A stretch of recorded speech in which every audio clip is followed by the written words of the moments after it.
வருகிறான் கோவலன். அங்கு அவன் செய்யாத குற்றத்துக்காக மரண தண்டனை பெறுகிறான். ஆராயாமல் தீர்ப்பு அளித்ததாக அரசன் மீது குற்றம் சாட்டும் கண்ணகி தன் காற்சிலம்பை கொண்டு தன் கணவன் கள்வன் அல்லன் என்பதை உணர்த்துகிறாள். அரசனுக்கும் கண்ணகிக்கும் நடக்கும் உரையாடலை இப்போது காண்போம். கண்ணகி தன் காற்சிலம்பை கொண்டு தன் கணவன் கள்வன் அல்லன் என்பதை உணர்த்துகிறாள்.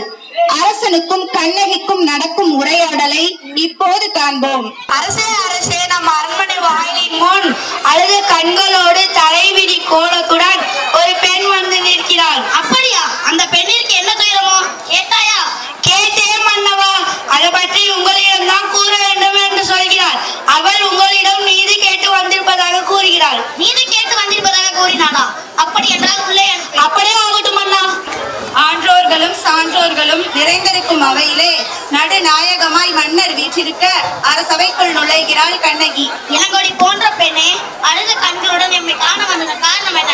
நீ யார்? உனக்கு என்ன வேண்டும்? ஆராயாது நீதி வழங்கிய மன்னனே, என்னையா யார் என்று கேட்கிறாய்? சொல்கிறேன் கேள். உலகம் இயக்கும் மன்னன் ஒரு புறாவிற்காக தன் உடலே தந்த சிபி மன்னனை பற்றி நீ அறிவாயா? பால் போற்றும் பசுவை மக்கள் தெய்வம் என வணங்காது கண்டை தேர்கழுது கொண்டு தன் மகனை மதோ தேர்கழுது கொண்டானே மனுநீதி சோழன், அவனை பற்றி அறிவாயா? பெண்ணே, நான் கேட்ட வினாவை விட்டுவிட்டு நீ வேறு எதையோ கூறிக்கொண்டிருக்கிறாயே. நீ யார்? உனக்கு என்ன வேண்டும்? இழப்பில் அருமை தெரியாது மன்னனே, இல்லையும் தான் இப்படி பேசிக் கொண்டிருக்கிறாய். நான் இதுவரை கூறிய பெருமை மிக்க சோழ மன்னர்கள் வாழ்ந்த புகாநகரமே எனது ஊர். அவ்வூரில் பள்ளியில சிறப்பினை உடைய புகழ்மிக்க மாசாத்துவான் மகனாகிய கோவலன் என்பவன் மனைவி நான். ஓ, இப்பொழுது புரிகிறது. அந்த கோவலனின் மனைவி அணி. போதும் அண்ணா, என் கணவனை இழுவதற்கு உனக்கு என்ன தகுதி இருக்கிறது?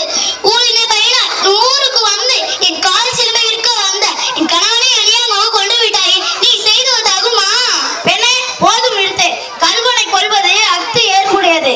இதை அனைவரும் அறிவார்களே, ஏன் உனக்கு தெரியாது? அறிவில் தவறிய மன்னனே, தவறியவர்களை தண்டித்த தகுதி மன்னனுக்கு நானும் அறிவன். ஆனால் கூறுவது கணவன் கல்வன் அல்ல. அவனின் சிலம்பை அரிசி கூறிய சிலையை கற்று தன் இணை சிலம்பை என்னிடம்தான் உள்ளது. என் சிலம்பு பல மாணிக்க கற்களால் ஆனது. பெண்ணே, நீ சொல்வது உண்மைதானா? உண்மையாயின் அரிசி கூறிய அச்சிலம்பின் பல முத்துக்களால் ஆனது. ஆண்டவர்களும் இருந்த அவைதனிலேயே உண்மையை நிலைநிறுத்துகிறேன். யார் எங்கே? கோவலனிடம் கைப்பற்றி அச்சிலம்பை கொண்டு வாருங்கள்.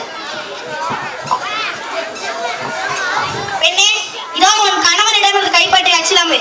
நீதி தவறாக சொல்லி கூறிக்கொள்ளும் மன்னனே, எந்த தரம் செய்ய என் கணவனை கொண்டது உன் அரடிக்கு இழுக்கும் என்றுதான் அதை எங்கே பார்.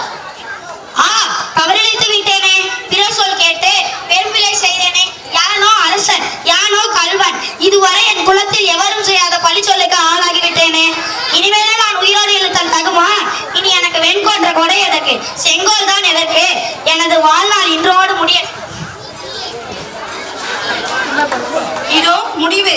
பாண்டிய மன்னர் தாம் தவறாக வழங்கிய தீர்ப்பால் உண்டான பழி சொல்லுக்கு அஞ்சி அரியணையிலிருந்து தரை மீது விழுந்து இறந்து விடுகிறார்.